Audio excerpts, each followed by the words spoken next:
तो जो व्यक्ति गायों की तस्करी के मामले से संलिप्त रहा हो वो गौरक्षा के मामले को तो रोकना ही चाहेगा ना, कि बताओ कितनी भीड़ चाहिए, और जितनी संख्या वो कह देंगे, वो कहेंगे 1 लाख, वो कहेंगे 10 लाख, वो कहेंगे 25 लाख, जितनी संख्या वो कहेंगे, जिस दिन कहेंगे, जहाँ कहेंगे, हम खड़ा कर देंगे। अच्छा, मतलब अगर इसके बाद अगर वो कहते हैं कि भीड़ नहीं है इसलिए हम इनकी बात नहीं मानेंगे, तो फिर हमको वो संख्या बताएं कि कितनी भीड़ एक खड़ी होकर के अगर कहे तो वो तत्काल उस कार्य को करेंगे।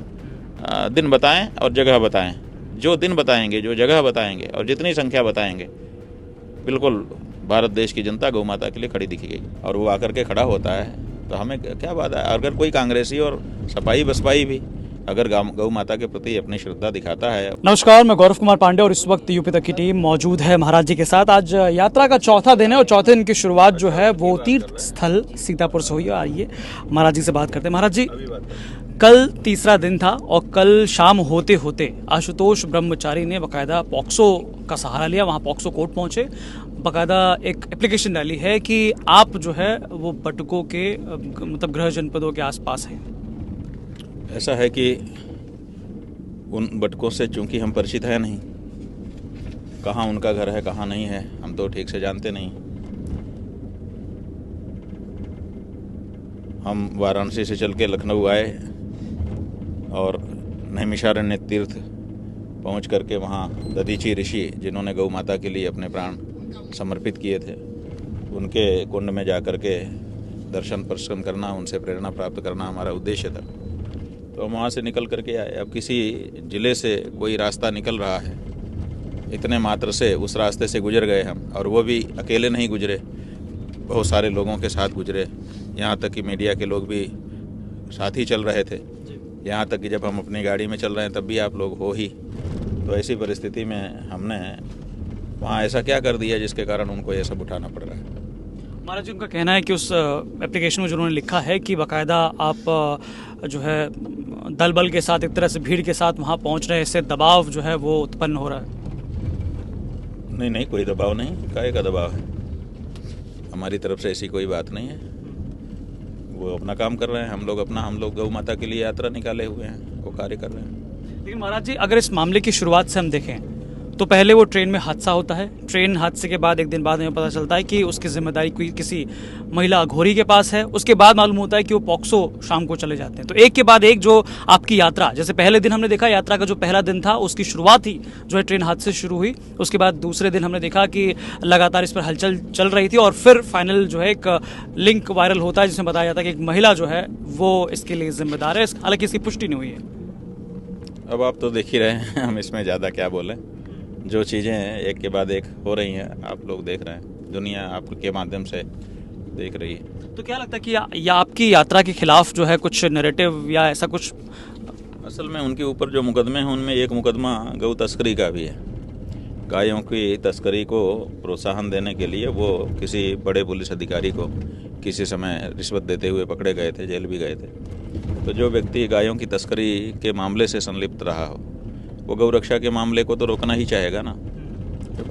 हालांकि उन्होंने ये भी अपनी शिकायत में लिखा है कि गौवध अधिनियम जो है पहले से ही है, तो ये गौ यात्रा के लिए, ये गौ रक्षा यात्रा जो है ये मतलब बेफिजूल टाइप है, ऐसा। हाँ, माने वो अपनी बुद्धि के अनुसार गौ माता की रक्षा का जो भी प्रयत्न हिंदू समुदाय के द्वारा किया जा रहा है, चारों शंकराचार्यों के द्वारा किया जा रहा है, देश के वरिष्ठ धर्माचार्यों के द्वारा किया जा रहा है, जनता उसमें जुड़ी हुई है, वो सबको वो गलत कह रहे हैं कि ये लोग गलत कर रहे हैं, वही सही है। उनका कहना है जब एक्ट है ऑलरेडी तो ये यात्रा निकालने की ज़रूरत क्यों है? ऐसा है कि 1955 में एक्ट बना था उत्तर प्रदेश में, 2020 में उसमें अमेंडमेंट किया उत्तर प्रदेश की सरकार ने। क्यों किया? जब 1955 में एक्ट बना ही था तो फिर उसमें छेड़छाड़ करने की और उसको अमेंडमेंट करने की क्या ज़रूरत थी? इसका मतलब उत्तर प्रदेश की सरकार ने उसमें कुछ जोड़ना चाहा ना। उसी तरह से हम लोग जोड़ना चाहते हैं कि भाई आपने गाय के लिए कुछ कानून बनाया है लेकिन वो पर्याप्त नहीं है और कानून धरती पर भी नहीं उतर रहा है। और साथ ही साथ सबसे बड़ी पीड़ा ये है कि सरकारी अभिलेखों में, कागजात में गाय को पशु के रूप में दर्ज किया जा रहा है, जबकि हमारी परंपरा, हमारी संस्कृति, हमारे धर्म और हमारे पूर्वजों के द्वारा कभी भी गाय को पशु नहीं कहा गया, माँ कहा गया। तो ये जो बात है ये ना तो 1955 के एक्ट में है और ना 2020 में उसके में किए गए अमेंडमेंट में है। तो जो बात हम लोग मांग रहे हैं वो पहले कहाँ आई हुई, चूँकि वो गौ माता की रक्षा के मसले से जुड़े नहीं हैं, इसलिए उनको ये सब बारीकियाँ नहीं पता। महाराज जी, अब आज जो है चौथा दिन है इस यात्रा का। अब चौथे दिन जो है आपने बाकायदा अलग अलग जगह पर अलग अलग लोगों से मुलाकातें की, वहाँ लोगों को संदेश भी दिए, क्या प्रतिक्रिया सामने से नज़र आ रही है? अब एक तरफ से मतलब कोई दो मत नहीं है। जनता एक तरफा चाहती है कि गाय को राष्ट्रमाता, राज्य माता घोषित किया जाए और उसके हत्या को बंद किया जाए। तो एक तरफा जन भावना है जो यात्रा के मध्य प्रकट हो रही है हमारे सामने। महाराज जी, कल अब इस यात्रा का एक तरह से जो है समापन जैसा है। कल लखनऊ में बड़ी सभा है, क्या लगता है, क्या अनुमान है कि यहाँ पर कितने लोग जो है इकट्ठा होंगे? लोगों का अनुमान तो हमको नहीं है, क्योंकि कौन आएगा कौन नहीं आएगा केवल आह्वान ही हमने किया है। तो जो आ जाएंगे उतने के बीच में अपनी बात कही जाएगी। भीड़ से इसमें दम आएगा ऐसी बात नहीं है, बात में दम है और हर नागरिक की ये बात इस समय हो चुकी है, इसलिए भीड़ का इसका बहुत ज़्यादा संबंध नहीं है।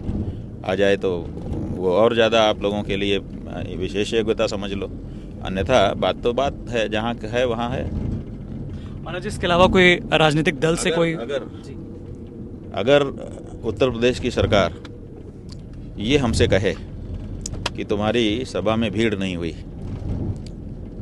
तो हम उससे पूछेंगे कि बताओ कितनी भीड़ चाहिए, और जितनी संख्या वो कह देंगे, वो कहेंगे 1 लाख, वो कहेंगे 10 लाख, वो कहेंगे 25 लाख, जितनी संख्या वो कहेंगे, जिस दिन कहेंगे, जहाँ कहेंगे, हम खड़ा कर देंगे। अच्छा, मतलब अगर इसके बाद अगर वो कहते हैं कि भीड़ नहीं है इसलिए हम इनकी बात नहीं मानेंगे, तो फिर हमको वो संख्या बताएं कि कितनी भीड़ एक खड़ी होकर के अगर कहे तो वो तत्काल उस कार्य को करेंगे। दिन बताएं और जगह बताएं, जो दिन बताएंगे, जो जगह बताएंगे और जितनी संख्या बताएंगे, बिल्कुल भारत देश की जनता गौ माता के लिए खड़ी दिखेगी। महाराज, इसके अलावा इस सभा के लिए किसी राजनीतिक दल से कोई फ़ोन ऑन? नहीं, किसी राजनीतिक दल से हमारा कोई संवाद नहीं है और कोई बातचीत भी नहीं है। किसी ने आने की ना हमसे अभी किसी ने संपर्क भी नहीं किया है, किसी ने सूचना भी नहीं भेजी है। हम तो अपनी बात कह रहे हैं और हम हर दल से कह रहे हैं। केवल आप लोग समझ रहे हैं कि आदित्यनाथ के ही विरुद्ध खड़े हैं, ऐसा नहीं है। हम हर दल के विरुद्ध खड़े होकर के, विरुद्ध का मतलब विरोध के लिए नहीं, उनके सामने मांग कर रहे हैं कि आप जो सत्ता में है वो कानून बना दे, जो सत्ता में नहीं है वो प्रस्ताव पारित करे, घोषित करे। यही हमारा कहना है। तो हर दल के सामने ये प्रश्न है कि आप गाय को माता मानते हो कि नहीं, राज्य माता, राष्ट्र माता के रूप में स्वीकार करने के लिए तैयार हो कि नहीं, बताओ, साफ करो। तो हम तो स्पष्टता चाहते हैं, हर दल से चाहते हैं। हालांकि हमने भी इस यात्रा में यूपी तक लगातार जो है इस यात्रा में कवर कर रही है, हमने देखा कि चाहे कांग्रेस हो, चाहे समाजवादी पार्टी हो, तमाम जो है स्थानीय नेता जो है वो निकलकर भले आपके लिए स्वागत करते और आपकी बातें सुनते नजर आए। ठीक है, वो आए होंगे, नहीं आए ऐसी बात नहीं है, लेकिन वो गौ भक्ति के लिए आए, यहाँ अपनी पार्टी का प्रचार करने नहीं आए हैं। और उनकी पार्टी के हैं, अमुक पार्टी के हैं, इसलिए हमने उनको अपने पास आने नहीं दिया है। वो गौ भक्त हैं, इसलिए किसी भी पार्टी में हमें कोई बाधा नहीं है। भाजपा वाले आते तो वो भी आते, उनको तो कोई भगाता थोड़े। भाई गौ भक्त हो, आप किसी पार्टी में हो, राजनीति करना आपका काम है, हमें क्या लेना देना। हमें तो गौ भक्त से संपर्क रखना है। और अगर कोई भाजपाई गौ भक्त है और वो आकर के खड़ा होता है तो हमें क्या बाधा है। अगर कोई कांग्रेसी और सपाई बसपाई भी अगर गौ माता के प्रति अपनी श्रद्धा दिखाता है और उनके लिए इस सम्मान की मांग करता है, तो हम क्यों उसको भगाएंगे। इसलिए इसमें पार्टी का कोई लेना देना। देखिए, पार्टियां कहती हैं कि हम धर्मनिरपेक्ष हैं, हम कहते हैं कि हम पार्टी निरपेक्ष हैं, ठीक है ना। हमारे पार्टी का लेना ही देना नहीं है। तो महाराज जी, कल की सभा के लिए तैयारी पूरी हो चुकी है प्रशासन की तरफ से? अब ये है कि अभी जब हम लोग नैमिषारण्य से चले तो हमने पूछवाया था कि भाई अनुमति का क्या हुआ, तो उन्होंने बताया कि 8-9 जगह से कुछ अनुमतियां आनी थी, 5-6 जगह से आ गई हैं, 1-2 और बाकी हैं। तो अभी तो जानकारी नहीं हुई, दोपहर तक में पता चली जाएगा। अभी कुछ अनुमतियां बाकी हैं? हाँ, दो अनुमति संभवतः बाकी है एक लॉ एंड ऑर्डर विभाग की अनुमति बाकी है और एक जो यातायात विभाग है उसकी अनुमति बाकी है। महाराज जी, इसके अलावा अगर हम देखें तो 2027 का चुनाव जो है बिल्कुल सिर पर है, तैयारियां पार्टियों द्वारा जो है की जा रही हैं, लेकिन कुछ ऐसे मुद्दे हैं जो सरकार के थोड़े से खिलाफ में अभी चर्चा लोग कर रहे हैं, जैसे कि एक यूजीसी और एक ये सनातन और गौरक्षा के लिए जो यात्रा आप लेकर चल रहे हैं उसमें भी काफ़ी ज़्यादा चर्चा है। तो क्या लगता है कि ये एक ऐसा मुद्दा बनेगा जो काफ़ी भाजपा के लिए भी दिक्कत करेगा आगे? ये जो आपने दो मुद्दे कहे, दो नहीं तीन है ये। जो दूसरा मुद्दा है उसमें एक गाय का मुद्दा है और एक सनातनी प्रतीकों के अपमान का भी मुद्दा है।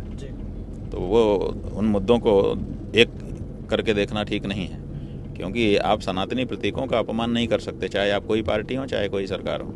वो किया गया है। और दूसरे, गौ माता की रक्षा का वचन दे करके भी निभाया नहीं गया है। तो ये ब्रीच ऑफ ट्रस्ट है एक तरफ, और दूसरी तरफ एब्यूज, अपमान। तो दोनों मुद्दे ये हैं और यूजीसी उधर एक दूसरे से आपस में लड़ा। ये तीनों जो मुद्दे हैं वो सनातन धर्म के विरुद्ध कदम हैं जो इन सरकारों के द्वारा उठाए गए हैं। इसलिए सनातनी पूरा का पूरा समाज इनका विरोध कर रहा है। अच्छा महाराज जी, इसके अलावा एक और जो प्रश्न है जो काफ़ी मतलब एक तरह से दब सा गया है, प्रयागराज में जो कुछ हुआ माघ मेले में, चाहे वो शिखा खींचने वाली बात हो, उसको लेकर भी मुकदमा करवाया गया था, तो उसमें कुछ डेवलपमेंट का कोई अपडेट ऐसा? शिखा खींचने का कोई मुकदमा हम लोगों ने दर्ज नहीं कराया, इसलिए उसमें कोई अपडेट बता ही नहीं सकते। हम लोगों ने तो अपेक्षा की थी कि ये अपराध हुआ है, बड़ा अपराध था, मुकदमा दर्ज करवा सकते थे, लेकिन उस समय तक हम लोग यही सोच रहे थे कि आपस में क्यों लड़ना है, आकर के अपना सही कर लें। तो इसलिए हम वहाँ पर बैठे थे। तो जब नहीं आए और गौ माता का प्रश्न आ गया, तब अब हम धर्म युद्ध घोषित करने जाए। जब धर्म युद्ध शुरू हो जाएगा तब अपना पराया नहीं देखा जाएगा। उसके पहले तक तो हम लोग थोड़ा बहुत कहीं ना कहीं देख ही रहे थे। महाराज जी हमारे साथ बात करने के लिए, तो हमारे साथ महाराज जी थे। साफ तौर पे कल जो है लखनऊ में बड़ी सभा होने वाली है, कल वहाँ पर जो है लोग इकट्ठा होने वाले हैं और सनातन और गौरक्षा को लेकर मुद्दा जो है वो काफ़ी ज़्यादा बहुत चर्चा में है। अब देखना होगा कि कल की सभा को लेकर जो परमिशंस थोड़ी बहुत बची हुई हैं वो कब तक जो है क्लियर होती हैं। बाकी तमाम जानकारी, लेटेस्ट अपडेट्स के लिए आप जुड़े रहिए यूपी तक के साथ। धन्यवाद।